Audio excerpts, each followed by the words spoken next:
यहाँ पर बगलामुखी माता का हवन होगा, बड़ा ही दिव्य यज्ञ होगा और 2 दिवसात्मक हनुमान जी के लिए, भगवान शिव जी की प्रसन्नता के लिए यज्ञ हम करेंगे, संपन्न करेंगे। जो यज्ञ के अंदर कोई भी एक ऐसी विधि के बारे में आप हमारे दर्शकों को कोई ऐसा मंत्र जिसका जाप के लिए जो सुखी अपने जीवन को सुखी यापन कर सके, ऐसा कोई शॉर्ट सूक्ष्म मंत्र हो, क्योंकि आज के दैनिक जीवन में देखें तो समय का भी थोड़ा अभाव रहता है, लेकिन तो उस दौरान आप कोई ऐसा मंत्र हमारे दर्शकों को बताना चाहेंगे जिससे वो।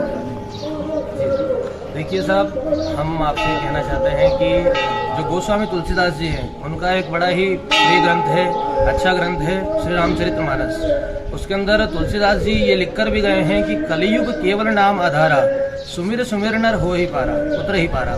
यानी कलयुग केवल नाम के आधार पर है। हम जिस युग में रह रहे हैं वो कलयुग है। कलयुग के अंतर्गत क्या है कि हर प्राणी भगवान का पूजन नहीं कर सकता, भगवान का स्मरण नहीं कर सकता, लेकिन राम शब्द का, शिव शब्द का, जो उसके इष्ट देवता हैं उनका नाम का उच्चारण कर सकता है। तो ये कलयुग के अंदर केवल भगवान नाम संकीर्तन करने से, भगवान का नाम लेने से ही मनुष्य इस भव से पार हो जाता है, बेड़ा पार हो जाता है, उसका कल्याण होता है, उसके घर में, उसके भवन में सुख शांति समृद्धि की प्राप्ति होती है। महाराज जी, आप कोई 1-2 वेद मंत्र के माध्यम से हमारे दर्शकों को कोई अच्छे वेद मंत्र सुने। विश्वानि देव सरितः दुरितानि परासुवा जलभद्रन्तन्न आसुवा। आप सभी ने अपने घर में तेल और घी के दीपक तो अवश्य नित्य प्रति जलाते ही होंगे, लेकिन ये यज्ञ से हमें ये प्रेरणा लेनी है कि अध्यात्म दीप रसताम तमोन्धम, अपने अध्यात्म जीवन में अध्यात्म का दीपक प्रज्वलित करना है। तेल और घी के तो आप सभी नित्य प्रति जलाते ही हैं, लेकिन यज्ञ से और महाराज श्री से, आचार्य जी से यही हमें प्रेरणा लेकर के जाना है कि हमारे जीवन में अध्यात्म के दीपक को प्रज्वलित करें, जिससे हमारा ये जो संसार में हमारा जीवन व्यतीत करते हैं, ये भगवान के चरणों में मन लगा करके, चित्त लगा करके ऐसे ही व्यतीत होवे। और जो आनंद सिंधु सुख राशि, तुलसीदास जी महाराज कहते हैं, अगर आपको आनंद चाहिए तो भगवान श्री राम की शरण में आना है, भगवान यज्ञ नारायण की शरण में आना है। डल्लप के गद्दों पर सोना ये आनंद नहीं है, है ना। भगवान के चरणों में जाएं, भगवान से प्रार्थना करें, और यहीं विश्व शांति के लिए, और बरसात हो गए विश्व शांति के लिए यहीं यज्ञ का आयोजन किया जा रहा है, जन कल्याण के लिए। और त्रिदिवसीय भव्य महामहोत्सव श्री सुरेंद्र दास जी महाराज के सानिध्य में इच्छाधारी बालाजी मंदिर प्रांगण में यज्ञ प्रारंभ होने जा रहा है। सभी वैदिक विद्वान इंदौर से पधारे हैं यज्ञ करने के लिए। आचार्य श्री रोहित जी महाराज जी के सानिध्य में सभी वैदिक ब्राह्मण कल से यज्ञ प्रारंभ करेंगे। जी हाँ, देखिए जैसा बताया गया कि कल से ये यज्ञ प्रारंभ हो जाएंगे, और एक भव्य दरबार यहाँ पे इच्छाधारी बालाजी मंदिर प्रांगण में आपको देखने को मिलेगा। कितना बड़ी संख्या में यहाँ पे श्रद्धालु है वो आ भी रहे हैं, और कल सुबह से ही ये भव्य कार्यक्रम यहाँ पे प्रारंभ हो जाएगा। धन्यवाद।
हैं।